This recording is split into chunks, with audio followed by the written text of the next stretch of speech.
Hello friends. आज हम पढ़ने जा रहे हैं वृक्ष हमारे मित्र पर निबंध। तो पहले देखते हैं इसके संकेत बिंदु। फर्स्ट पॉइंट आता है प्रस्तावना, दूसरा है वृक्षों से लाभ, तीसरा वृक्षारोपण को बढ़ावा देना, चौथा वृक्षों पर संकट और आखिरी उपसंहार। चलिए प्रस्तावना देखते हैं। वृक्ष और नदियां जो होती है वो साधु की तरह संसार के लिए सर्वदा कल्याणकारी है, किंतु आज मानव ने अपनी स्वार्थ पूर्ति के लिए इन दोनों का दोहन कर इनके अस्तित्व को क्या कर दिया है, खतरे में डाल दिया है। फलस्वरूप आज सारा विश्व पर्यावरण प्रदूषण का दंश झेल रहा है। अब भारत जैसे देश में भी जहां वृक्षों और नदियों की सदा से पूजा की जा रही है, वहीं आज वनों की दहड़ले से कटाई की जा रही है। मतलब बहुत ज्यादा मात्रा में कटाई की जाना दहड़ले का मतलब होता है। अब ऐसे में पर्यावरणविदों एवं वैज्ञानिकों द्वारा वृक्षारोपण को बढ़ावा दिया जाना अच्छा संकेत है। जैसे कि वृक्ष कबहु नहीं फल बरखे, नदी न संबे नीर, परमारथ के कारणे साधुन धरा शरीर। अब हमारा पॉइंट है दूसरा, वृक्षों से लाभ। वृक्षों से अनेक लाभ है। वृक्ष जीवों द्वारा छोड़ी गई जो कार्बन डाइऑक्साइड होती है उसको जीवन दायिनी ऑक्सीजन में बदल देते हैं, क्योंकि हम ऑक्सीजन लेते हैं।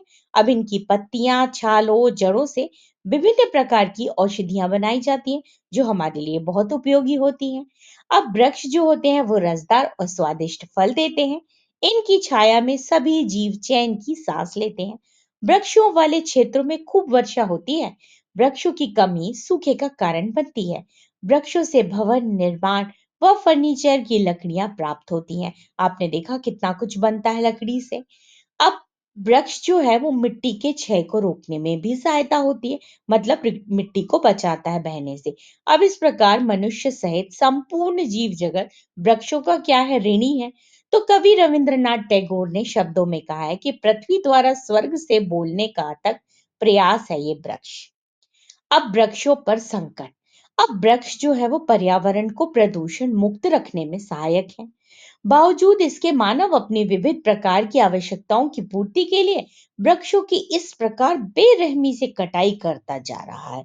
आप देख सकते हैं चित्र में भी कि किस तरह जो है वृक्षों की कटाई की जा रही है। अब ना सिर्फ वन क्षेत्र धीरे धीरे सिमटता जा रहा है, मतलब कम होता जा रहा है, बल्कि वनस्पतियों की कई प्रजातियां भी लुप्त हो गई हैं। आज भारत में लगभग 750 लाख हेक्टेयर भूमि में वन फैले हैं, जो देश के संपूर्ण भौगोलिक क्षेत्रफल का लगभग सिर्फ 23% बचा है। सिर्फ इतने ही भाग में हमारी आज वृक्ष है। वनों की जो अनियंत्रित कड़ा मतलब कटाई है, उसके कारण वन्य जीवों का अस्तित्व संकट में आ गया है।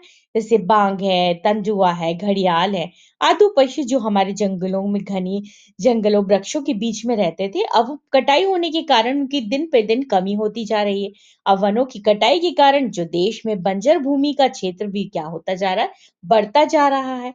अब वृक्षारोपण को हमें बढ़ावा देना है। तो आज वनों का सिमटता संसार मानव के लिए चिंता का विषय बन गया है।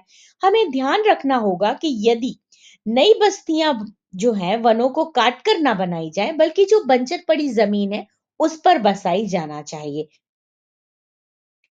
देश का जो भूभाग है, वन क्षेत्रों का विस्तार किया जाना चाहिए। वृक्षारोपण के कार्यक्रमों को प्रोत्साहन देने के लिए लोगों को वृक्षों से होने वाले लाभ जो होते हैं उससे अवगत कराकर वृक्ष लगाने के लिए उन्हें प्रेरित करना चाहिए कि वृक्ष हमारे लिए कितने ज्यादा उपयोगी हैं और हमें इनके लिए बचाव करना है। अब हमारा आखिरी पॉइंट आता है उपसंहार। अब इस प्रकार पृथ्वी पर सभी प्राणियों का अस्तित्व बचाने के लिए पेड़ पौधों से मित्र समझकर उनकी रक्षा करना आवश्यक है। वनोन्मूलन पर विलंब रोक लगाकर, मतलब वृक्षों की जो कटाई है उसको रोका जा सकता है।